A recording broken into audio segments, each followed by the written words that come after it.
The World Health Organization, WHO, has declared a new coronavirus variant and named it Omicron. Omicron joins the Delta variant on the current WHO list of variants of concern, the highest alert category for emerging coronavirus variants. Contrary to scientific predictions, the Omicron variant has emerged from the mid-2020 strain, and not from the Delta variant. What makes the Omicron variant different is the staggering number of mutations it has acquired.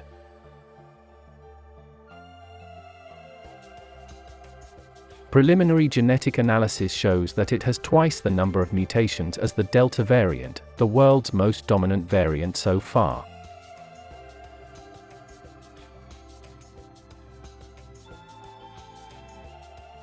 Omicron has a total of about 30 mutations on its spike protein, which is the structure the coronavirus uses to gain entry into the human cells.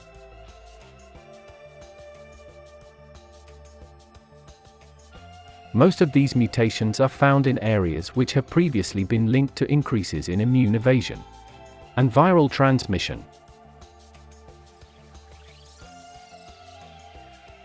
For example, the N501Y mutation appears to increase the ability of the virus to enter cells, which makes it more transmissible. While mutation E484A is associated with helping the virus evade detection by our antibodies. It is important to remember that most of these mutations are actually found on the receptor binding domain of the spike protein. This is the very same place where the antibodies generated by the vaccines attached to.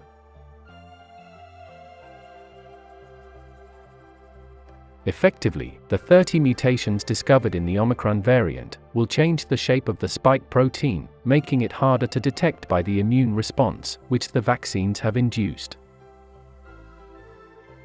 Current vaccines have been designed to target the spike protein from the original Wuhan strain.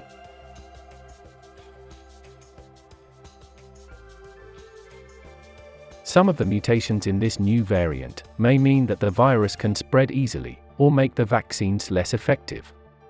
However, jabs still provide protection against other variants of concern, and can be tweaked if needed.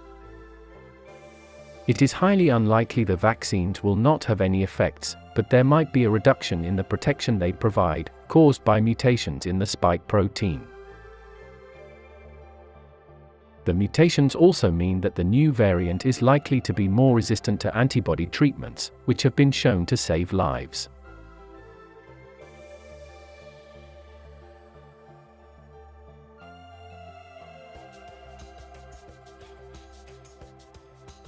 To date, there are no signs that the variant causes more severe disease, although WHO findings have shown that there may be an increased risk of reinfection with Omicron.